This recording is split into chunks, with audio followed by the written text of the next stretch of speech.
এজন্য প্রিয় দেশবাসী, এই সকল পরিস্থিতি সামনে রেখে ইসলামী আন্দোলন ইসলাম, উম্মাহ এবং রাজনীতির বৃহৎ স্বার্থ চিন্তা করে ইসলামী আন্দোলন দেখেছে এখানে থাকার কোনো মানে নেই, ইসলামী আন্দোলন সরে এসেছে। আমাদের কর্মী যারা আছেন তাদেরকে আমি অনুরোধ করব, আহ্বান করব, আসেন ইনশাআল্লাহ আমরা যে আদর্শের উপর আছি সেই আদর্শ নিয়ে আমরা রাজনীতিতে এগিয়ে যাব। আমাদের আমিরের সিদ্ধান্তের উপর আমরা চূড়ান্ত আনুগত্য প্রদর্শন করে আমরা যে যেখানে আছি সেখান থেকে আমরা ইসলামী আন্দোলনের যে নির্বাচনী ইশতেহার আসছে সেই ইশতেহার নিয়ে আমরা মানুষের ঘরে ঘরে পৌঁছে যাব। আসসালামু আলাইকুম ওয়া রাহমাতুল্লাহ। 2024-এর বিপ্লবের পর ইসলামী আন্দোলনের মুহতারাম আমির পীর সাহেব চরমোনাই চেয়েছিলেন বাংলাদেশের প্রত্যেক মানহাজের লোকজন, বিশেষ করে ইসলামপন্থী যারা আছে, যার যার আকীদা বিশ্বাস আপন জায়গায় রেখে নির্বাচনকালীন একটা সমঝোতা, যাতে ইসলামী ভোটগুলো সব এক বাক্সে আসে। এটার পক্ষে পীর সাহেব চরমোনাই অনেক পরিশ্রম করেছেন, সারা দেশে সফর করেছেন। এটা পুরোপুরি হাইপ উঠেছিল বাংলাদেশে ইসলামপন্থার পক্ষে। প্রশ্ন হলো, কেন ইসলামী আন্দোলন বাংলাদেশ সমঝোতা থেকে সরে এসেছে, একক নির্বাচনের সিদ্ধান্ত নিয়েছে? এগুলোর উত্তর যদি আমি বিস্তারিত দেই তাহলে এটা বাংলাদেশের ইসলামপন্থার জন্য এবং ইসলামী রাজনীতির জন্য একটা বিব্রতকর এবং মানুষের মধ্যে একটা ইসলামপন্থী রাজনীতি নিয়ে একটা অবিশ্বাস তৈরি হবে। তারপরেও কিছু কথা আমি বলি। সমঝোতা মানে কি? সবাই মিলে সিদ্ধান্ত নেবেন, সবার সিদ্ধান্তে যাকে যেখানে ফায়সালা হবে সে সেখানেই নির্বাচন করবে, এটাই তো সমঝোতা। এখানে প্রথম বিপত্তিটা বেঁধেছে যখন তফসিল ঘোষণা হলো মনোনয়ন সংগ্রহ করা কেন্দ্রিক। দেখা যাচ্ছে জামাতে ইসলামী প্রথমে কাউকে না জানিয়ে কয়েকজন ফরম তুলল, সিরাজগঞ্জে তুলেছে, আরও পাবনায় তুলেছে, আরও কিছু জায়গায় তুলেছে। ওই দিনে পীর সাহেব চরমোনাই আব্দুল্লাহ মোহাম্মদ তাহের স্যারকে দেখতে গিয়েছেন, তিনি অসুস্থ ছিলেন। তাকে যখন বললেন যে ভাই এগুলা কি, বলছে এটা আমাদের সেন্ট্রালি সিদ্ধান্ত না, একজন আবেগে করে ফেলেছে, আমরা সম্মিলিতভাবে সিদ্ধান্ত নেওয়ার পরই মনোনয়ন তোলা হবে। কিন্তু দেখা গেল পরের দিন ব্যাপক হারে জামাতে ইসলামের এরা কী করলো, মনোনয়ন তুললো। এমনকি তাদের পেজেও তারা বলল যে এতজন কি করেছে, মনোনয়ন ফর্ম তুলে ফেলেছে, 200 কতজন সম্ভবত। তখন ইসলামী আন্দোলনও সারা দেশে নির্দেশনা দিয়েছে যে আপনারা আপনাদের মনোনয়ন, আমাদের প্রার্থীরাও ব্যাপক হারে কী করেছে, মনোনয়ন তুলেছে। মনোনয়ন যখন তোলা হয়েছে তো স্বাভাবিকভাবেই এর পরবর্তী ধাপ হলো যে তুলে ফেলেছে সবাই, যাকে সিলেক্ট করা হবে সে সবাইকে নিয়ে মনোনয়ন জমা দেওয়া হবে। এখন সিলেক্ট করতে হলে তো লিয়াজু কমিটির মিটিং লাগবে, সিদ্ধান্ত নিতে হবে। তো এই লিয়াজু কমিটির মিটিং নানা কারণে আজ না কাল, কাল না পরশু, পরশু না তরশু, এইভাবে পিছানো হয়েছে। তো দেখা যাচ্ছে পিছাতে একটা বৈঠক হয়, এই বৈঠকে একটা সিদ্ধান্ত হয়, পরের বৈঠকে দেখা যায় আগের সিদ্ধান্তকে আবার খণ্ডন করা হয়, আবার সিদ্ধান্ত, এইভাবেই চলেছে। মধ্যভাগে সবচেয়ে দুঃখজনক যে ঘটনাটা ঘটেছে সেটা হলো, আপনি 8 দলের সমঝোতায় আছেন, এখানে যদি অন্য কাউকে যুক্ত করতে হয় তাহলে আপনাকে সবাইকে নিয়েই করতে হবে, সিদ্ধান্তটা সবাই মিলে নিতে হবে। এনসিপিকে নেবেন, সবাই মিলে সিদ্ধান্ত নেন, কিন্তু দেখা যাচ্ছে এখানে একক সিদ্ধান্তে এনসিপিকে আপনার এখানে যুক্ত করা হয়েছে। এখানে আমরা যখন বলেছি তখন ওনারা বলেন যে বিএনপি তার শরিক দলের সাথে কি এত পরামর্শ করে। তো প্রশ্ন হলো, জামাত কি বিএনপি আর ইসলামী আন্দোলন কি বিএনপির অন্যান্য শরিক দলের মতো, বা 8 দলের সাথে যে দলগুলো রয়েছে সেগুলো কি বিএনপির অন্যান্য শরিক দলের মতো, যেগুলো নাম সর্বস্ব সংগঠন, তৃণমূলে কাজ নেই, এরকম তো না। তো দেখা গেল এনসিপিকে নেওয়া হলো একক সিদ্ধান্তে এবং ওনাদের মতো করে এনসিপিকে ওনারা 30টা আসন ছেড়ে দিয়েছেন। এবং পরবর্তীতে লিয়াজু কমিটিতে যখনই বসা হয় দেখা যাচ্ছে এমন বেশ কিছু আসন আছে যেখানে ইসলামী আন্দোলন প্রার্থীও স্বাবলম্বী, আবার সাংগঠনিক কাজও খুবই ভালো। দেখা যাচ্ছে এই আসনগুলো ওনারা এনসিপিকে দিয়ে দিয়েছেন। এখন এই আসনগুলো নিয়ে আলাপে আসলেই কথা একটা, এটা এনসিপিকে দিয়ে দেওয়া হয়েছে, এটা নিয়ে কোনো আলাপ করা যাবে না। তো এটা তো সমঝোতার মানে শারঈ দিক আপনি বলেন, অর্থাৎ ন্যূনতম শরিয়ার সাথে যাদের সম্পর্ক আছে, ইসলামের সাথে সম্পর্ক আছে, এই কাজে বৈধতা আপনি কেমনে দিবেন? যে আপনি একক সিদ্ধান্তে নেবেন, একক সিদ্ধান্ত দিয়ে দিবেন, তাহলে এটা আর সমঝোতা থাকে? সবচেয়ে বড় কথা হলো এখানে এত অতি রাজনীতি করা হয়েছে। যেমন আমি আপনাদেরকে আরেকটা উদাহরণ দিই। পীর সাহেব চরমোনাই জামাতের শীর্ষ নেতৃবৃন্দের সাথে বসেছেন, যখন 8 দলীয় বিভাগীয় সমাবেশগুলো শেষ হলো, তফসিল ঘোষণা হলো, তো পীর সাহেব চরমোনাইকে ওনারা বলেছেন যে আপনারা তো জরিপ করেছেন, আপনাদের কোন কোন আসনে কাজ ভালো আছে, কোন কোন আসনে কাজ খারাপ আছে, এগুলার তালিকা আপনারা আমাদের কাছে দেন। সেটা আমরা পাঠিয়েছি। আমি পীর সাহেব হুজুরকে তখন বলেছিলাম যে এটা দেওয়ার দরকার নাই। হুজুর বলেছেন না, আমরা ওয়াদা দিয়ে আসছি, অবশ্যই দিতে হবে, ওয়াদার দাম অনেক বড়, দেওয়া হয়েছে। তো আমরা এই যে দিয়েছি, এটা কিন্তু আসন চাওয়া না, এটা ওনারা চেয়েছেন জরিপটার জন্য দেওয়া হয়েছে। কিন্তু আমরা দেওয়ার পরে আমার দেশে নিউজ হলো যে জামাতের কাছে ইসলামী আন্দোলন এতটা আসন চেয়েছে। প্রশ্ন হলো, আমরা যে জরিপটা দিলাম এটা আসন চাওয়া না, আপনারা চেয়েছেন যে আমাদের জরিপটা দেখতে, এই জন্য দেওয়া হয়েছে। তো প্রশ্ন হলো, এটা আমার দেশের কাছে যায় কেমনে, আর আমার দেশ কিভাবে নিউজ করে যায় এতটা আসন জামাতের কাছে ইসলামী আন্দোলন চেয়েছে?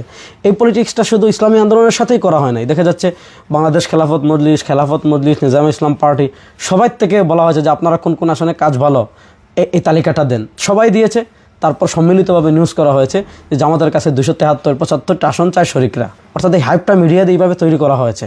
তো এরপরে যখন এনসিপিকে নেওয়া হলো, তো এনসিপিকে নেওয়ার পর আমরা দেখলাম একটা অবিশ্বাস্য পরিবর্তন। সেটা হলো কি, আপনারা জানেন যে এনসিপি আমাদের যে মৌলিক যে দাবি আছে যে ইসলামের পক্ষে, ইসলামের বাক্সগুলো এক কাতারে আনা, এনসিপি এই থিমকেই ধারণ করে না। অর্থাৎ এনসিপি কখনো রাষ্ট্রীয়ভাবে ইসলাম প্রতিষ্ঠা, আমরা ক্ষমতায় গেলে বিচার করব ইসলাম অনুযায়ী, আমরা ক্ষমতায় গেলে সংবিধানে কোরআন বিরোধী যত ধারা আছে সব বাদ দেব, আমরা ক্ষমতায় গেলে অর্থনীতিকে ইসলাম অনুযায়ী সাজাবো, আমরা ক্ষমতায় গেলে ইসলাম বিরোধী যত আইন আছে সব বাতিল করব, রাষ্ট্রকে শরিয়ার আলোকে গঠন করব, এই থিমের সাথেই এনসিপি এক না। এবং এনসিপির স্পষ্ট কথা হলো এটা কোনো আদর্শিক জুটি না। এইরকম যখন দূরত্বগুলো তৈরি হয়েছে, তখন দেখা যাচ্ছে ওনাদের কথা হলো ইসলামী আন্দোলন কত আসনে নির্বাচন করবে সেটা তাদের নির্বাহীতে যে সিদ্ধান্ত হয়েছে ওইটাই, এবং ইসলামী আন্দোলন কোন কোন আসনে নির্বাচন করবে তাদের নির্বাহীতে যে সিদ্ধান্ত হয়েছে ওইটাই। তারা যতটা বলবেন এতটাই আপনি, তারা যে আসনে বলবেন এতটাতেই আপনি। এবং তারা এনসিপিকে যে আসন দিয়ে দিয়েছেন, পৃথিবী উল্টে যাবে, সূর্য পশ্চিম দিক থেকে উঠে যাবে, এনসিপিকে দেওয়া কোনো আসন ফেরানো যাবে না। তো এখন দেখা যাচ্ছে আপনি যদি এই আচরণগুলো করেন যে আপনি যেখানেই বলবেন আমি ওখানেই নির্বাচন করব, আপনি যে আসনে বলবেন ওই আসনেই নির্বাচন করব, আপনি এনসিপিকে যেতগুলো দিয়েছেন এগুলো নিয়ে কোনো আলাপই করা যাবে না। এবং আরেকটা কথা বলি, আরেকটা তথ্য দেয় আমাদের, পিশাব চরমোনাই ওনাদেরকে জিজ্ঞাসা করলেন যে আমরা কত আসনে নির্বাচন করব, কি এগুলো সব জানতে চাচ্ছেন, আপনারা কত আসনে নির্বাচন করবেন। ওনারা বলেছেন এটা সিক্রেট, বলা যাবে না। তারপর পিশাব চরমোনাই যখন একটু রাগান্বিত হয়েছেন যে আমাদের সমঝোতা, আপনারা কত আসনে নির্বাচন করবেন না এটা জানতে পারবো না, এটা কোন ধরনের কথা, তখন ওনারা বলেছেন আমাদের 172টা আসন আছে, এই 172টা আসন নিয়ে কোনো কথা বলা যাবে না, যদি কিন্তু তবে ছাড়া এই 172টা ওনারাই, বাকিগুলোতে আপনারা কি করবেন, সমঝোতা করবেন। এই হলো সমঝোতার হালাত।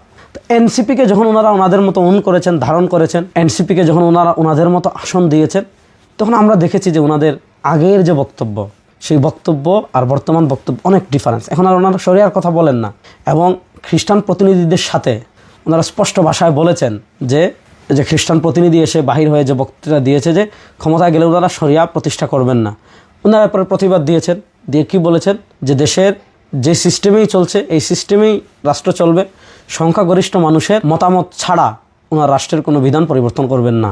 এই সংখ্যাগরিষ্ঠ মানুষের মতামত নিয়ে রাষ্ট্রের আইন পরিবর্তন করতে হবে, এই কথাকে কোরআন সুন্নাহ সমর্থন করে। সংখ্যাগরিষ্ঠ মানুষ ইসলামী দণ্ডবিধি চায় না।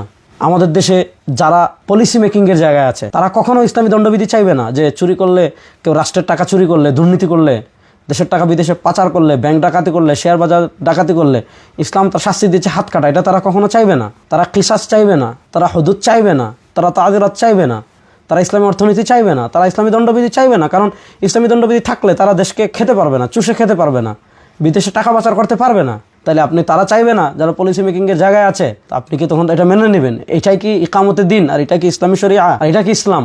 এই সকল বিষয়কে সামনে রেখে ইসলামী আন্দোলন বাংলাদেশ সিদ্ধান্ত নিয়েছে যে আপনি যা বলবেন তাই আমাদের মানতে হবে, আপনি যেখানে নির্বাচনের কথা বলবেন সেখানেই আমাদের নির্বাচন করতে হবে, আপনি যতটা আসনে বলবেন ততটা আসনেই আমাদের নির্বাচন করতে হবে, আপনি যাই বলবেন তাই আমাদেরকে মানতে হবে।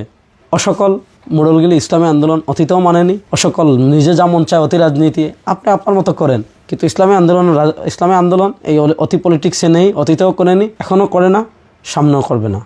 এজন্য দেশবাসীর কাছে আমি এই কথাগুলো এজন্য বললাম যে অনেকে মনে করছেন যে ইসলামী আন্দোলন বাংলাদেশ অনেক ক্ষতিগ্রস্ত হয়ে যাবে।